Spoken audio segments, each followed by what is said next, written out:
নমস্কাৰ, এই মুহূৰ্তত আহিছে কেইবাটা গুৰুত্বপূৰ্ণ খবৰ। নিযুত মইনা আঁচনি 2.0 আৰম্ভণি ইতিমধ্যে মুখ্যমন্ত্ৰী আঁচনি মুকলি কৰিছে আৰু লগতে 3.50 লাখ ছাত্ৰী উপকৃত হ'ব। এই আঁচনিৰ দ্বাৰা ইতিমধ্যে মুখ্যমন্ত্ৰী ডক্টৰ হিমন্ত বিশ্ব শৰ্মাই ইতিমধ্যে ঘোষণা কৰিছে।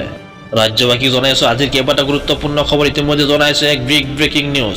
লগতে আৰম্ভণি অনুষ্ঠানত 4 জিলাৰ ছাত্ৰীলৈ আঁচনিৰ দৰ মুকলি কৰিছে ৰাজ্যৰ মুখ্যমন্ত্ৰী ডক্টৰ হিমন্ত বিশ্ব শৰ্মাই আৰু লগতে ঘোষণা কৰিছে 10 লাখ ছাত্ৰীক উপকৃত কৰাৰ লক্ষ্য মুখ্যমন্ত্ৰী ডক্টৰ হিমন্ত বিশ্ব শৰ্মাই ইতিমধ্যে ঘোষণা কৰিছে। ইতিমধ্যে ৰাজ্যৰ মুখ্যমন্ত্ৰীগৰাকী সংবাদমেল যোগে ইতিমধ্যে ঘোষণা কৰিছে এই আঁচনিৰ কথা।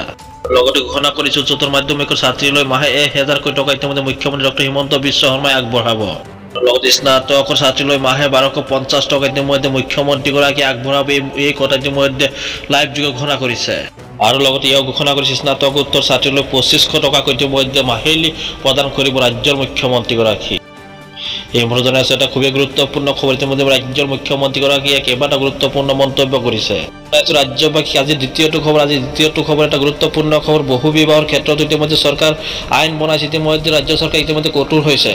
ইতিমধ্যে ঘোষণা কৰিছে বহু বিবাহ কৰা পুৰুষে 7 বছৰ খাটিব লাগিব কাৰাবাস। ইতিমধ্যে মুখ্যমন্ত্ৰীগৰাকী ইতিমধ্যে লাইভ যোগে ঘোষণা কৰিছে এই মন্তব্য। এয়া উল্লেখ কৰিছে সকলো ধৰ্মৰ বাবে প্ৰযোজ্য হ'ব এই আইন। ইতিমধ্যে মুখ্যমন্ত্ৰীগৰাকী ইতিমধ্যে ডাঙৰ মন্তব্য ঘোষণা কৰিছে। আজিৰ কেইবাটা গুৰুত্বপূৰ্ণ খবৰ ইতিমধ্যে মুখ্যমন্ত্ৰীগৰাকী ইতিমধ্যে লাইভ যোগে কেইবাটা গুৰুত্বপূৰ্ণ মন্তব্য ইতিমধ্যে দাঙি ধৰিছে। পুনৰবাৰ জনাইছো স্নাতকোত্তৰ ছাত্ৰীলৈ ইতিমধ্যে 2500 টকাকৈ ইতিমধ্যে মাহিলী ৰাজ্যৰ মুখ্যমন্ত্ৰীগৰাকীয়ে প্ৰদান কৰিব। এই ঘোষণা কৰিছে মুখ্যমন্ত্ৰী ডক্টৰ হিমন্ত বিশ্ব শৰ্মাই।